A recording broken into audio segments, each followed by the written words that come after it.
म्हणून त्यांच्या या संकल्पनेतून बुद्धिमत्तेतून अगदी दिलेला आहे त्यांचं या ठिकाणी मनापासून अभिनंदन करतो, धन्यवाद देतो। त्याचबरोबर जयवंत बहुमोठे आधार सेवा केंद्र वडाळा युवा कार्यकर्ते ज्यांच्या कुटुंब हे आवर्जून या ठिकाणी सर्वच गोष्टीचा पाठपुरावा करून अतिशय कष्ट आवळे सुताई पथक अक्षदा राहुल केटर आचारी वाढते भांडी अगदी योग्यदायक मिळते 40 आजच संपर्क करा आपल्या लाडक्या निशाचा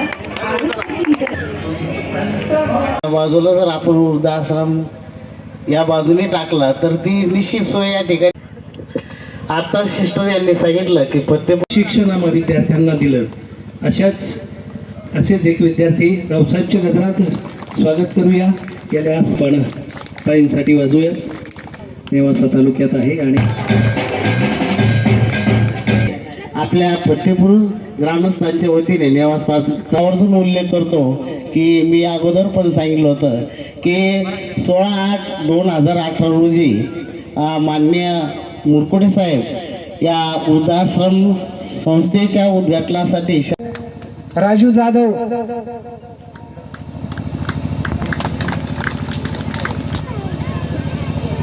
बाबकुळे यांचाही गुलाबफड सर यांचाही सत्कार संप्रदायाचे करत आहे। आमच्या गाव यांनी मोठेपणा दाखवून या जागेसाठी या वृद्धाश्रमासाठी योगदान दिलंय जोरदार। आज मला अभिमान वाटतंय की माझे एक विद्यार्थी रावसाहेब मगर इतका आत डीप विलेजमध्ये गावामध्ये आपल्या आश्रमचं स्थलांतर करतोय।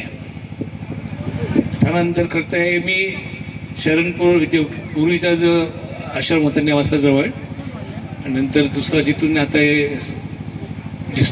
सोडून आले दोघीकडे गेलेलो आहे मी। माझे विद्यार्थी म्हणजे आंतरराष्ट्रीय संस्थांचे अध्यक्ष झालेले जसे टेक महिंद्रा कंपनी आहे त्याची टॉप लीडर माझी एक विद्यार्थिनी MSW करून झाली। रिलायन्स जनरल मॅनेजर माझा विद्यार्थी झाला। अनेक DIC झाले, अनेक जेलर झाले, अनेक समाज कल्याण आणि बालकल्याण कमिशनर झाले। पण एक परत खाली गाव पातळीवर करणारा विद्यार्थी असे रावसाहेब मगर आणि एक विष्णू सोलाट जो मेंढपाळाचं काम करतोय। किंचित असे हिरे सापडतात आपल्याला। जसे आपले जिल्ह्याचे शिरोमणी पोपटराव पवारजी ते क्रिकेट खेळायचे। त्यांचे बरोबर कोण खेळायचं क्रिकेट युनिव्हर्सिटी पातळीवर अजरुद्दीन, मनोज प्रभाकर, मनिंदर सिंग ते आंतरराष्ट्रीय ख्यातीचे खिलाडी झाले। पण ते परत येऊन आपल्या नगरमध्ये हिवरे बाजारमध्ये त्यांनी खाली येऊन आपल्या गावाचा उद्धार केला आणि एक नगरला नाव दिला, म्हणजे अहिल्यानगरला आपलं एक मोठं नाव मिळालं। ते रावसाहेब स्वतः जेव्हा अभ्यास करायचे MSW करायचे त्यांचे स्वतःकडे काय सपोर्ट नव्हता। त्यांच्याकडे पाहून असं आश्चर्य वाटायचं की असं पुढे का होणार। आणि तेव्हा नोकऱ्या कमी होती, सरकारी नोकरी पण कमी होती आणि जसं आता जागतिकीकरण झालं आहे आपले देशामध्ये की नोकरीची अनेक संधी उपलब्ध झालेली तेव्हा इतकी नव्हती। तो अडचणमधून एक म्हणतो ना आपण की एक स्विंग्स सारखा एक उद्गत झालं आणि हे मोठा काम आपल्या हातात घेतलंय। आणि मी आणि माझे कुटुंबीय यांचे नेहमी यांच्यासाठी शुभेच्छा आहे। आम्ही काही ना काही छोटा मोठा हातभार लावत असतो। तर मागच्या आठवड्यात त्यांनी थोडं आठवण केली, मी थोडासा कंट्रीब्युशन केला। आज पण माझी बहिणीचा 13वा दिवस आहे, त्यांचं निधन झालं 13 दिवस अगोदर। घरात मी निर्णय घेतला की कोणताही कार्यक्रम करायचा नाही, 11,000 त्यांच्या मार्फत त्यांच्या नावाने आम्ही इथे कंट्रीब्यूट करणार आता। ऑनलाईन आता 5 मिनिटांनी यांना मी फॉरवर्ड करणार आहे।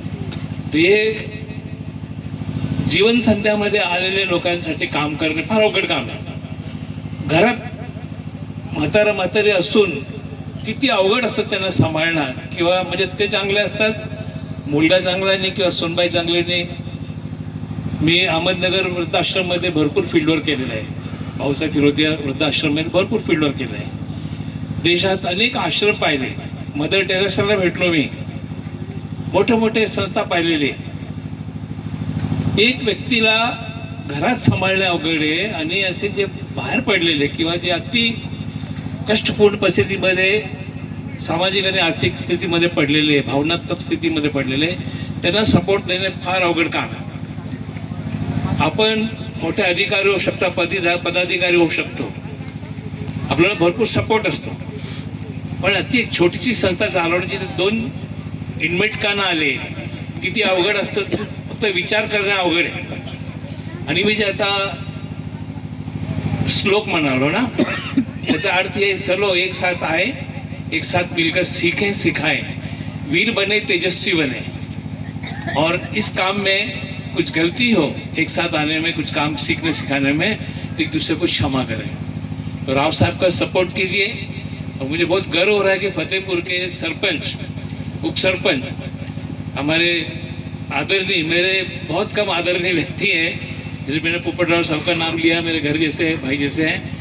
बाला साहब के लिए भी मेरी काफ़ी श्रद्धा है. मैं सेकेंड टाइम आपको मिल रहा हूँ, शायद आपको पता नहीं, एक बार नेवासा में एक कार्यक्रम में पहले मिल चुका हूँ. मैं भी पतंजलि का शहर प्रभारी हूँ, लोगों को योग सिखाता हूँ. 10 साल हो गए रिटायर होके. लोगों को आरोग्य सिखाता हूँ, खासकर वृद्ध लोगों का. अभी भी आर्मी के रिटायर्ड लोग मेरे घर पे सीखने के लिए आते हैं. पूरी इंडियन आर्मी का योग गुरु नगर का, अन्ना जी को योग सिखाया है, पोपटराव साहब को भी योग सिखाया है. और इनके दोनों गाँवों में 1976 से 1976 पासून मैं उनको वहाँ पे मतलब गाव पाणी अडवा, पाणी छिरवा संबंधित ट्रेनिंग प्रोग्राम जे असतात तिथे मार्गदर्शन करतो मी. आणि इथे निवासामध्ये पण जेव्हा आपलं जागतिक बँक पाणी योजना उद्घाटन झालं होतं, तयारी झाली होती, लोकसभागाचं काम माझ्याकडे होता. नगरमध्ये 101 गावात माझे हागणदारी मुक्तीचं काम पण आहे. पण एक जे काम आहे रावसाहेबांनी केलं आहे, फार अवघड काम आहे. मला गर्व आहे रावसाहेब आणि त्यांच्या कुटुंबावर. आणि आमचा सहभाग असे नेहमी मिळत राहणार, आपल्या सर्वांचा मिळत राहणार अशी मी अपेक्षा करतो. आणि हे कार्यक्रममध्ये हे स्टेजवरून बाळासाहेबांनी, कॉम्रेड साहेबांनी आणि अनेक मित्रांनी इथे जे मार्गदर्शन केलं आहे त्याबद्दल मी सर्वांचा आभारी आहे. आणि 2 पुन्हा मी सांगतो की ऑल द बेस्ट. दगडामध्ये देवाचा शोध घेण्यापेक्षा ही जी जिवंत माणसं बसलेली आहेत यांच्यामध्ये देव पाहणं जास्त महत्त्वाचं आणि मोलाचं आहे. असा तो आजचा दिवस. म्हणून यांच्यातला देव रावसाहेबांनी पाहिला, आपण कधी पाहणार? आपल्याला पाहायचं असेल तर हातभार लावावा लागेल, तसं पाहता येणार नाही. आणि म्हणून मित्र, या देवाची सेवा करायची, वृद्धांची सेवा करायची ही आश्चर्याची गोष्ट नाही. मी एकदा बऱ्याच उशिरा आलो आणि फाट्यावरनं म्हणलं जाता रावसाहेबाला भेटून जावं म्हणून रावसाहेबाकडे आलो. रावसाहेब पातळ होत होता एका बाईची. मी आश्चर्यचकित झालो, अरे ही खरी सेवा आहे. कुणाची माता कोण होतं तिचे पातळ धुणारा हा रावसाहेब आहे. त्या माऊलीची त्याला साथ आहे. मित्र, ही सेवा करणं कुणाच्या नशिबी नाही. आपल्या नशिबी येत असली तर आपल्याला त्याला 2 पैसे द्यावे लागतील आणि त्याने त्याचा विनियोग करायचा असतो. त्याने बरंचसं सांगितलं. गाडगे बाबा म्हणत होते, मी नर खोलायचं, दुसऱ्यासाठी मागायचं का, लाजू नको, ते तू करावं. अशा प्रकारची सदिच्छा या निमित्ताने मी व्यक्त करतो. कधी कधी अशी टीका केली जाते मी बऱ्याच वेळेला, आताचे पोट्टे आईबापाला सांभाळत नाही, जीव राहत नाही. तो परिस्थितीचा आपण विचार का करत नाही? किती काही अशी दिसतील तुम्हाला की त्या माता भगिनीला देण्यासाठी, आईवडिलांना देण्यासाठी त्याची इच्छा असते. पण महागाई, बेकारी, बेरोजगारी, अरे त्याच्या मुलाबाळाचं भरण पोषण करता करता नाकात दम येतो. अशांच्या सुद्धा आईवडिलांची तारांबळ होते, वेळच्या वेळेला मिळत नाही. आणि हे काम रावसाहेबांनी हाताशी घेतलेलं आहे. म्हणून मी तुम्हाला सगळ्यांना विनंती करीन की रावसाहेबाला हातभार लावा. पण कसं लावायचा हातभार? काही नाही जमलं ना, मला कल्पना सुचली. एक डबडं घ्या, त्याला होल पाडा आणि दररोज आपल्या घरी तुम्ही हिंडा फिरायला इकडे तिकडे गेले, सुट्टे पैसे येतात ना, 2 रुपये, 1 रुपया, 5 रुपये, आता 10चा बी ठोकळा निघाला आहे. असे जर उरून आले तर त्याच्यात टाका. आणि जर समजा ते केलं तर वर्षाकाठी निदान 1000-1200 रुपये तर जमतील. ते रावसाहेबाच्या नावाने दान करा, ते वृद्धाश्रमाला द्या. हा चांगला उपक्रम आहे. हे जर सगळ्यांनी मिळून केलं तर निश्चितपणे त्याला यश येणार आहे आणि पैसाच कमी पडणार नाही. आणि दुसरी गोष्ट अशी आहे की चांगल्या कामाला कधीही कमी पडत नसतं आणि ते काम चांगलं असतं. या निमित्ताने अगदी तसं जाण्यापेक्षा आज पहिल्यांदा, इतर वेळेचा मदत करतो तो भाग वेगळा, पण त्याच्या याच्यातला वेगळा दिवस आहे म्हणून मी रावसाहेबांना विनंती करतो, पूर्ण फुलाची पाकळी म्हणून त्याच तुला 1000 रुपये देऊन जातो. त्याच्यानंतर मी इतरांनाही विनंती करतो, काही नसल्याजवळ तर 5-10 जरी कोणाला देता आले तरी द्या. ते आज रावसाहेबांना मदत करा. ही मदत त्याच्या जास्त उपयोगाला येईल. आणि रावसाहेबांना धन्यवाद देतो आणि त्याच्या मंडळीला धन्यवाद देतो. तू सगळ्यात चांगलं काम कर, तुला कमी पडणार नाही. अशा प्रकारच्या शुभेच्छा व्यक्त करतो आणि थांबतो. आणि तुम्हाला पण विनंती करतो, त्यांची नावं करा. धन्यवाद. अजून एक जे आरगडे साहेब या ठिकाणी व त्यांचा सर्व परिवार, महेश भाऊ शिंदे उपस्थित, ह्या संस्थेचे संलग्न सर्वच आधार स्तंभ. मित्रांनो, आजचा हा रावसाहेब पाटलांच्या जीवनातला अत्यंत एक महत्त्वाचा दिवस आहे की 6 वर्षापूर्वी त्यांनी एक सामाजिक कार्यामधून त्यांच्यासमोर जो या दैनंदिन जीवनातनं एक महत्त्वाची समस्या सर्वांच्या पुढं असते, सर्वांकडं आपल्याला ती दिसते. आणि त्या अनुषंगाने वृद्ध जे आपले आई वडील असतील किंवा वृद्ध जे नागरिक असतील यांच्यासाठी आधार म्हणून या ठिकाणी वृद्धाश्रम असावा ही संकल्पना त्यांच्या खूप दिवसाची मनात होती. आणि त्याचं कारणही असं आहे की ते जे सेवाभावी संस्थेच्या माध्यमातून काम करत असताना त्यांनी यापूर्वी देखील वेगवेगळ्या सामाजिक सेवा संस्था ज्या आहेत त्यातनं काम केलं आणि त्यांनी ती व्यथा पाहिलेली आहे. गोरगरीब, दीनदलित, पीडित या सर्वांना ज्या काय पीडा होतात, ज्या काय अडचणी आहेत, ज्या समस्या आहेत, जीवन असह्य होतं, अशा काही जे काय एक परिस्थिती निर्माण होती.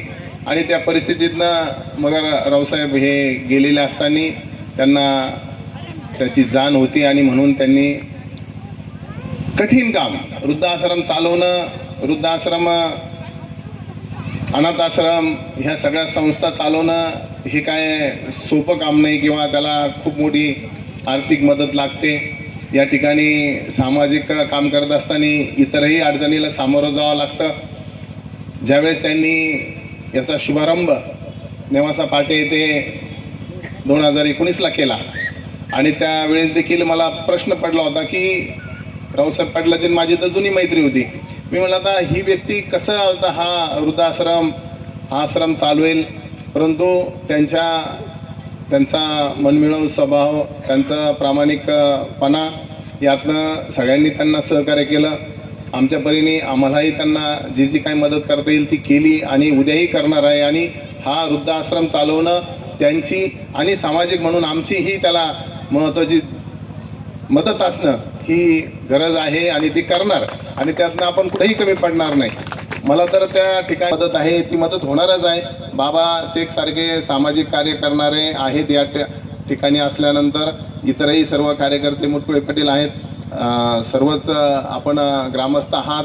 आपल्याला ह्या आश्रमाला मदत करायची, उभा करायचं आहे. आश्रम होणं हे या सगळ्या प्रक्रियेतलं हे आपलं वीकनेस आहे, वीक पॉईंट आहे किंवा आपला या सामाजिक बांधिलकीमध्ये ही वेळ आपल्या वडीलधारी व्यक्तींवरती येणं ही अत्यंत वेदनादायक आहे. परंतु आज समाजामध्ये आपण पाहतो या गोष्टी म्हणजे त्यांची संख्या वाढत चाललेली आहे. परंतु दिवसेंदिवस आपल्याला त्यातनं मार्ग काढावा लागणार आहे. 100 दिवस पूर्ण झालेले आहेत. आपण असं एक उपक्रम सुरू केला होता की ज्यांचा वाढदिवस आहे तो वाढदिवसच या वृद्धाश्रममध्ये साजरा करायचा, असं एक आपण नियोजन केलं होतं साहेब. आणि त्यातनं बऱ्यापैकी आपल्याला त्यातनं नावं नोंदणी देखील झाली. आपण पुन्हा एकदा ती आता रिवाईज करू, अपडेट करू ती यादी, आणि मग त्याच्यातनं ते नावं जे आहेत आम्ही तुम्हाला मदत करतो की ते कसे सगळे वर्षभराचे 12 महिन्याचे पूर्ण दिवस होतील ते असे 365 दिवस आपण या ठिकाणी दान देण्याचं म्हणजे जबाबदारी घेण्याची हे आपण तुम्हाला यातनं मदत करू. ते आपण 100% करू आणि लवकर जी मदत असेल ती मदत आम्ही तुम्हाला करू. त्यात तुम्ही तुमचं कार्य असंच